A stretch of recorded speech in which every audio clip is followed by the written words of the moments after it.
Река од луѓе, Кочани денеска мирно маршираше за своите 59 загинати ангели од Кочани, Чешиново, Облешево, Зрновци, Штип и Македонска Каменица, кои починаат токму на 16 март во дискотеката Пулс. Во тишина, скршени од болка и со сликите од сопствените чеда, синови и ќерки, семејствата на загинатите во Кочанската дискотека, точно напладне мирно маршираа за своите ангели.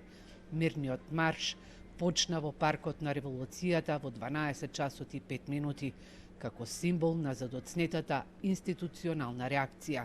Се упатија кон трговскиот центар, каде што застана и пред кафулето на газдата на дискотеката Пулс. Потоа се упатија кон општина Кочани, полициската станица и основниот суд и обвинителството. Задржувајќи се кратко пред институциите, родителите упатија прашања за одговорноста на надлежните и побараа правда за своите деца. Кој го уби мојот херој и кој го пеплоса тоа ангелско лице? Не само неното, сите други деца.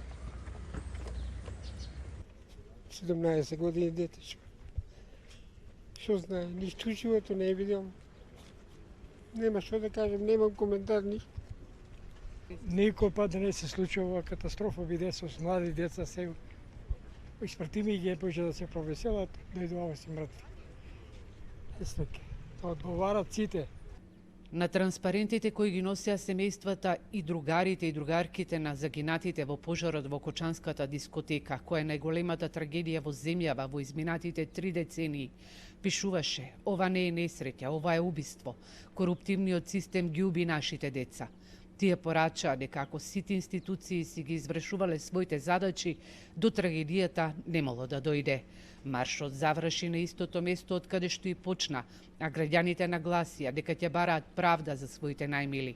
Во писменото известување за маршот, организаторите нагласија дека тој не е за лицето од безбедувањето во дискотеката, а граѓаните кои не го прифаќаат тоа укажување не мора да се приклучуваат. Инаку за трагедијата во Кочанската дискотека осумничени се 33 лица, од кои 28 се во притвор.